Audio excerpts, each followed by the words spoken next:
Imagine walking into a dimly lit crypt in Sicily. Among the thousands of mummies lying in silence, one catches your eye. It's the body of a little girl, so perfectly preserved that she looks like she's only asleep. But then, you see it. Her eyelids move. Your heart stops. Did she just blink?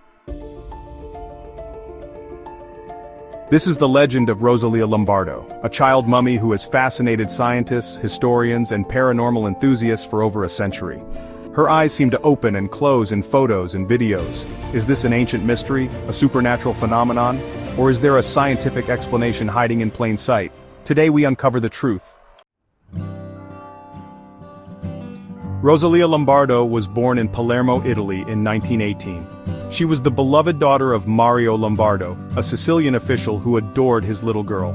But tragedy struck in 1920 when Rosalia fell ill with pneumonia, a deadly disease at the time. Despite doctors' efforts, the illness claimed her life at just 2 years old. Rosalia Lombardo was born in Palermo, Italy in 1918. She was the beloved daughter of Mario Lombardo, a Sicilian official who adored his little girl. But tragedy struck in 1920 when Rosalia fell ill with pneumonia, a deadly disease at the time. Despite doctors' efforts, the illness claimed her life at just 2 years old. Mario was devastated. The loss of a child is an unbearable pain, and he couldn't bring himself to say goodbye. Determined to preserve her forever, he sought out the best embalmer in Italy, Alfredo Salafia. Salafia was a renowned taxidermist and embalmer known for his advanced preservation techniques. He agreed to embalm Rosalia, but no one knew at the time that his work would create one of the most astonishingly preserved bodies in history. To understand why this was such a significant request, we need to look at the historical context of embalming. In the early 20th century, embalming was not as widespread in Italy as it was in places like the United States, where funeral traditions had already incorporated chemical preservation. In Italy, traditional burials were more common, and elaborate embalming was typically reserved for nobility or high-ranking officials. This made Salafia's work on Rosalia not only groundbreaking, but also highly unusual for an ordinary family. Years after Rosalia was placed in Palermo's Capuchin Catacombs, strange reports began emerging. Visitors noticed that her eyes seemed to be opening and closing slightly. Some claimed they had photographic evidence. Others swore they saw it happen in real time. Years after Rosalia was placed in Palermo's Capuchin Catacombs, strange reports began emerging. Visitors noticed that her eyes seemed to be opening and closing slightly. Some claimed they had photographic evidence. Others swore they saw it happen in real time. The internet only fueled the mystery. Viral photos and videos of Rosalia's blinking phenomenon spread across social media, with theories ranging from paranormal activity to divine intervention. People began calling her the Sleeping Beauty of Palermo. To add to the intrigue, many of the reports came from visitors who had no prior knowledge of the legend. Their reactions, captured in videos and testimonies, only deepened the mystery. Why would so many unrelated people claim to witness the same eerie phenomenon? Could it be that Rosalia was somehow alive? Was there a supernatural force at work? Or was there a logical explanation behind this chilling illusion? In 2009, anthropologist Dario Piombino Mascali set out to investigate. He closely examined Rosalia's mummy and the conditions in which she was preserved.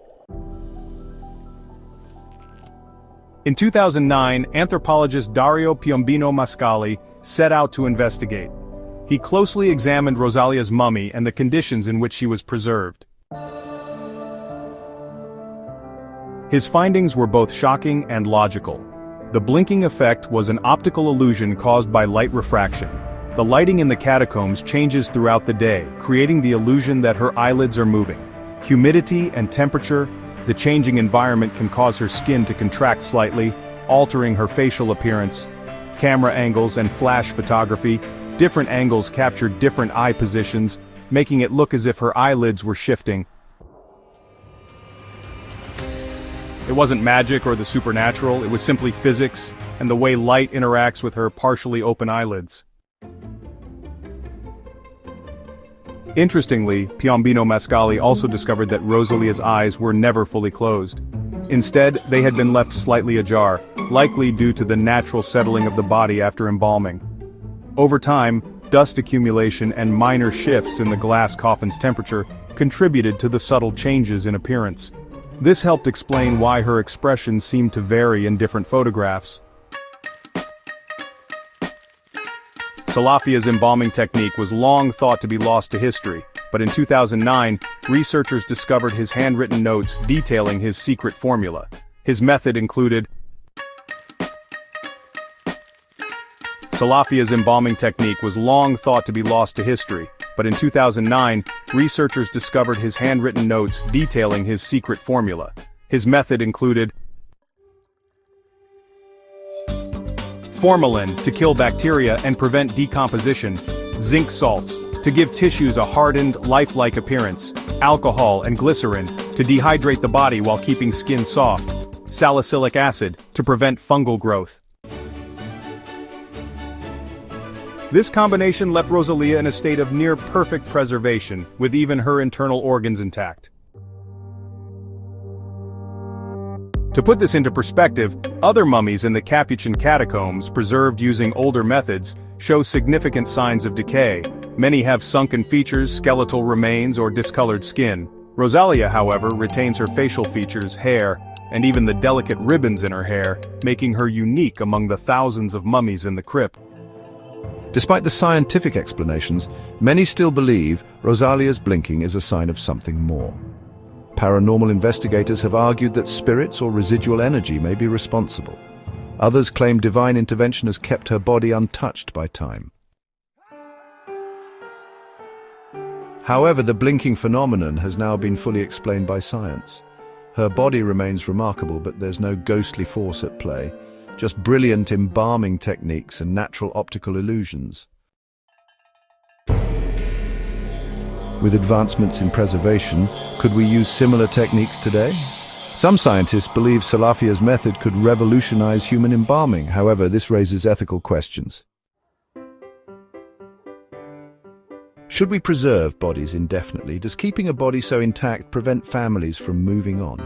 Is it right to display preserved remains to the public? Rosalia remains a scientific marvel and a haunting reminder of history.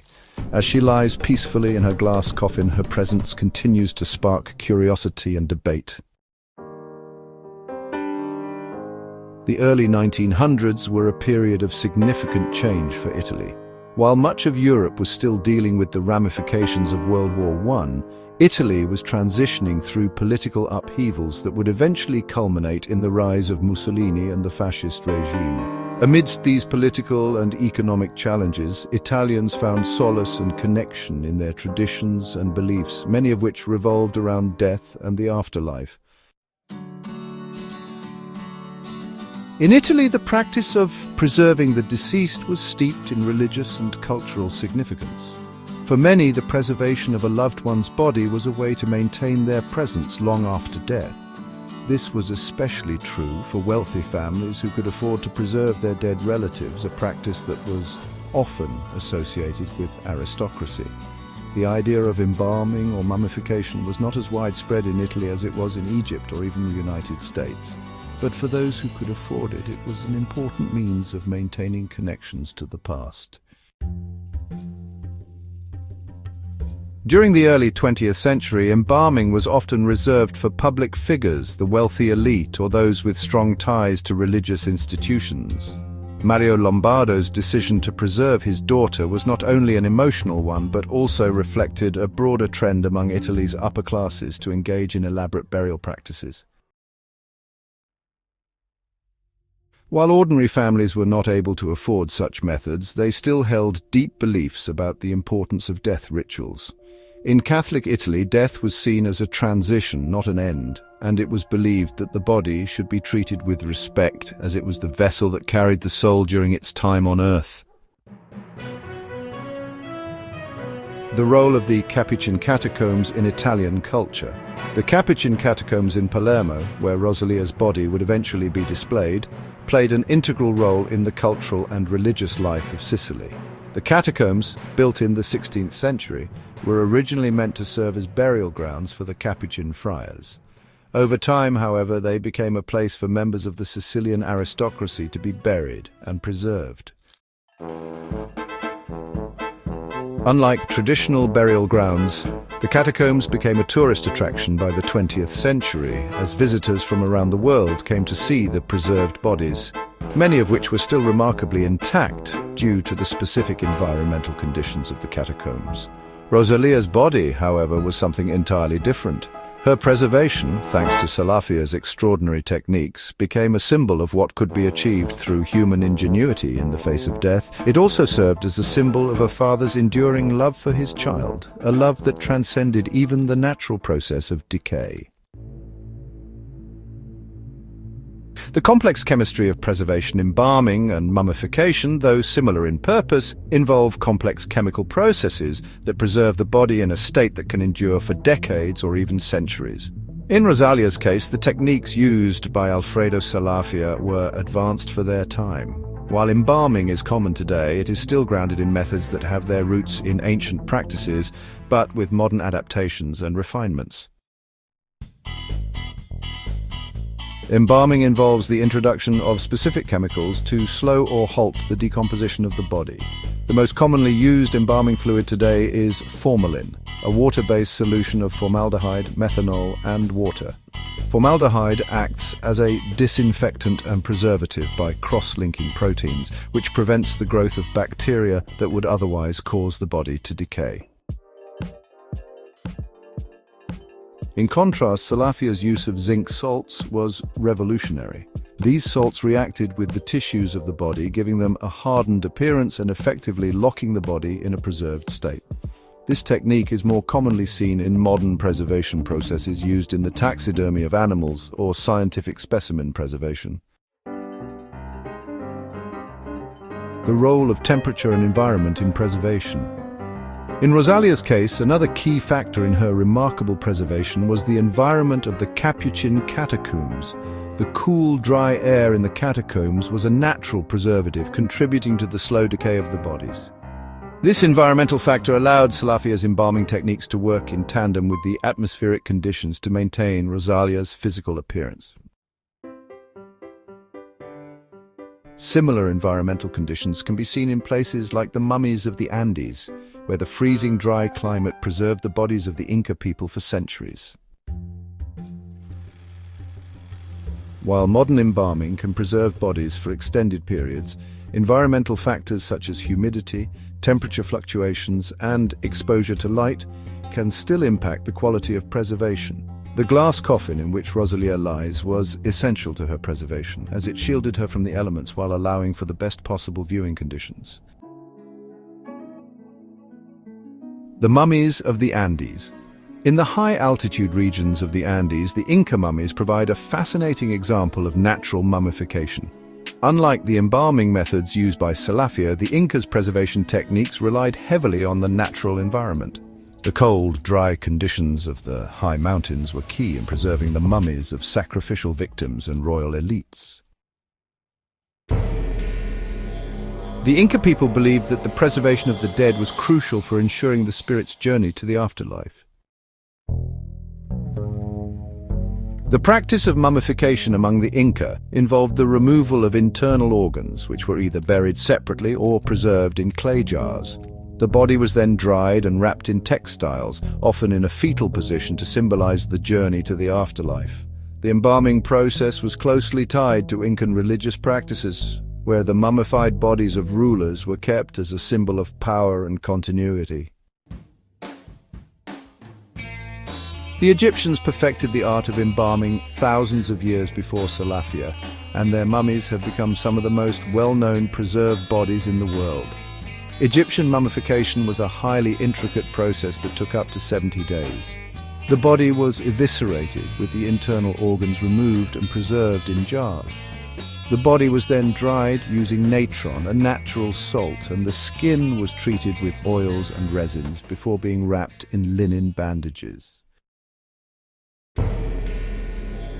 The Egyptians believed that the preservation of the body was necessary for the deceased to enter the afterlife.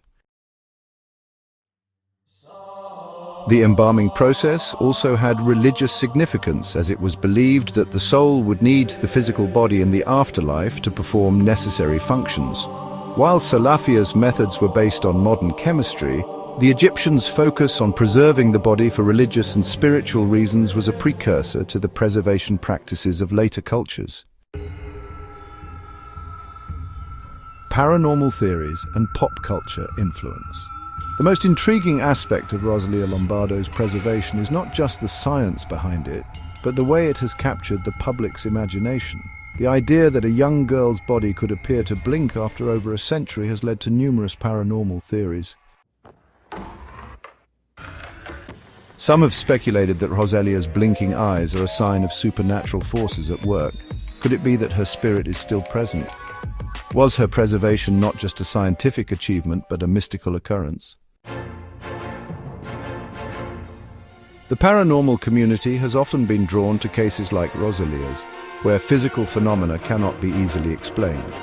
People have reported seeing other mummies or bodies blink, move, or display other lifelike qualities, fueling ideas that there is a deeper unseen force at play. However, experts dismiss these claims, pointing to the natural effects of light, temperature, and body preservation techniques as the true causes.